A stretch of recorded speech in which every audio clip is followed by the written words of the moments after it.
జీవితంలో ఒక్కసారైనా చేయాల్సిన యాత్ర చార్ధామ్. లతగారి ఆధ్వర్యంలో సంప్రదించండి.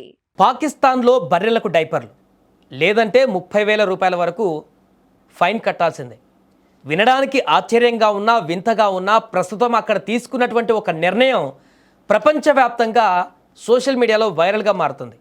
పాకిస్తాన్ అనగానే మనందరికీ తెలిసిందే, ఎప్పుడు కూడా వాళ్ళు తీసుకునేటువంటి నిర్ణయాలు, వారు చేసేటువంటి పనులు ఎప్పుడు కూడా డిసప్పాయింట్ చేయవన్నట్టుగా కామెడీకి ఆ నిర్ణయాలు ఉంటాయి. ఇప్పుడు కూడా తాజాగా అలాంటి ఒక వింత నిర్ణయం, అలాంటి చేష్టలతో మరొకసారి వార్తల్లో నిలిచింది. పశ్చిమాసియాలో యుద్ధం కారణంగా పాకిస్తాన్లో ఆర్థిక సంక్షోభం తలెత్తింది. మనందరికీ తెలిసిందే. అది చమురు గ్యాస్ ధరలను భారీగా పెంచేసింది అక్కడ ప్రభుత్వం. తాజాగా అక్కడి ప్రజలపైన మరొక భారాన్ని మోపింది ప్రభుత్వం. అదే గోబర్ ట్యాక్స్. పాకిస్తాన్లోని పంజాబ్ ప్రభుత్వము ఈ యొక్క వింత పన్నును ఇప్పుడు ప్రవేశపెట్టింది అక్కడ. ఈ ట్యాక్స్ ప్రకారం ఒక్కో గేదె లేదా ఆవు పైన రోజుకు 30 పాకిస్తానీ కరెన్సీ గోబర్ ట్యాక్స్ చెల్లించాలని ఆదేశించింది. అంటే 10 గేదెలు ఉన్నటువంటి ఒక వ్యక్తి నెలకు 9,000 రూపాయలను పాకిస్తాన్ కరెన్సీని కట్టాలి. ప్రస్తుతం ప్రపంచవ్యాప్తంగా సామాజిక మాధ్యమాలలో పంజాబ్ ప్రభుత్వం నిర్ణయం పైన మీమ్స్, రీల్స్ చక్కర్లు కొడుతున్నాయి. ఈ వార్త నెట్టింట ఇప్పుడు తెగ వైరల్ అవుతుంది. ఇరాన్ యుద్ధం కారణంగా పాకిస్తాన్లో చమురు గ్యాస్ ధరలు భారీగా పెరిగాయి. అయితే ప్రజలపైన మరో భారాన్ని మోపింది అక్కడి ప్రభుత్వం. గోబర్ ట్యాక్స్ పేరుతో వింత పన్నును ప్రవేశపెట్టింది. పాకిస్తాన్లోని పంజాబ్ ప్రభుత్వం ఈ పథకాన్ని ప్రవేశపెట్టింది. స్వచ్ఛ పంజాబ్ కార్యక్రమం కింద వ్యర్థాల నిర్వహణ, పునరుత్పాదక ఇంధన ఉత్పత్తి కోసం సర్వీస్ ఫీజుగా వసూలు చేయనున్నట్లుగా పంజాబ్ ప్రభుత్వం చెబుతోంది.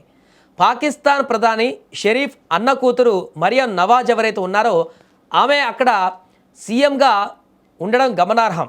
పైలట్ ప్రాజెక్టు కింద రాష్ట్రంలో గేదెల జనాభా అధికంగా ఉన్నటువంటి 168 ప్రాంతాలలో ఈ పన్ను ప్రవేశపెట్టారు.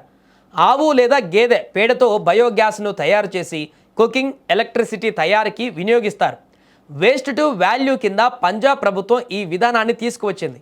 అయితే పన్ను నుంచి తప్పించుకునేందుకు ఇప్పుడు అక్కడ గేదెలకు డైపర్లు తొడుగుతున్నారట ఆ గేదెల యొక్క యజమానులు. ఇక ఇరాన్, ఇజ్రాయెల్, అమెరికా మధ్య మొదలైనటువంటి యుద్ధం ఆ దేశాలని కాకుండా ప్రపంచ దేశాలని అతలాకుతలం చేస్తుంది. యుద్ధం కారణంగా ప్రపంచ దేశాలలో పెట్రోల్, డీజిల్ ధరలు ఒక్కసారిగా ఆకాశాన్ని తాకుతున్నాయి. మరోవైపు తాజాగా పాకిస్తాన్లో ద్రవ్యోల్బణం పెరిగిపోయింది. వినియోగదారుల సూచి గణనీయంగా పెరిగింది. ఫిబ్రవరిలో ద్రవ్యోల్బణము 7% ఉండగా మార్చి పూర్తయ్యే నాటికి 7.3% చేరింది. ఇక ఈ ఏడాది జనవరిలో పాకిస్తాన్లో ద్రవ్యోల్బణం రేటు కేవలం 5.8%గా ఉంది. యుద్ధం ప్రారంభం నుంచి క్రమంగా ఆ దేశంలో ద్రవ్యోల్బణం పెరుగుతూ వస్తోంది. నిత్యావసర ధరలు పెరిగి ప్రజలు తీవ్ర ఇబ్బందులను ఎదుర్కొంటున్నారు. ఈ నేపథ్యంలో గోబర్ ట్యాక్స్తో అక్కడి ప్రజలపైన ఇప్పుడు మరో భారాన్ని మోపింది పంజాబ్ ప్రభుత్వం. దీంతో ఈ నిర్ణయం కాస్త ఇప్పుడు ప్రపంచవ్యాప్తంగా ట్రోలింగ్కి గురవుతుంది. పాకిస్తాన్లో చేసేటువంటి వింత వింత పనులు, పాకిస్తాన్ ప్రభుత్వం తీసుకునేటువంటి విచిత్రమైనటువంటి నిర్ణయాలు అక్కడి ప్రజల పాలిట ఏ రకంగా మారుతాయో అనేదానికి నిదర్శనంగా ఈ నిర్ణయం ఉందంటూ కూడా చెప్తున్నారు. సో దీంతో ఇప్పుడు గేదెలు, ఆవులు పెంచుకునేటువంటి యజమానులందరూ కూడా ఇప్పుడు వాటికి డైపర్లు దొరుకుతూ కొన్ని ఆన్లైన్లో దానికి సంబంధించిన ఫోటోలు కూడా చక్కర్లు కొడుతున్నాయి, వైరల్గా మారుతున్నాయి. ఆ ప్రభుత్వ పన్ను నుంచి తప్పించుకోవడం కోసం ఆ యొక్క గేదెలకు, ఆవులకు డైపర్లు తొడుగుతూ వాటిని ప్రభుత్వ పన్ను నుంచి రక్షించుకొని, ఎందుకంటే వారికి వచ్చేదే ఆ గేదెల ద్వారా చాలా తక్కువ అమౌంట్. వాటికి పశుగ్రాసం కానీ రకరకాల మెయింటెనెన్స్ పోగా ఆ యొక్క గేదెల నుంచి, ఆవుల నుంచి వచ్చేటువంటి పాల ఉత్పత్తులు కానీ మిగతా కార్యక్రమాల ద్వారా కానీ వచ్చేది చాలా తక్కువ. అలాంటిది ఇప్పుడు వాటిపైన కూడా ఈ యొక్క పన్నులు అనేటువంటి గోబర్ ట్యాక్స్ లాంటి పన్నులు అనేటివి విధించడం అనేది వారికి మరింత భారంగా మారినటువంటి పరిస్థితి ఏర్పడింది.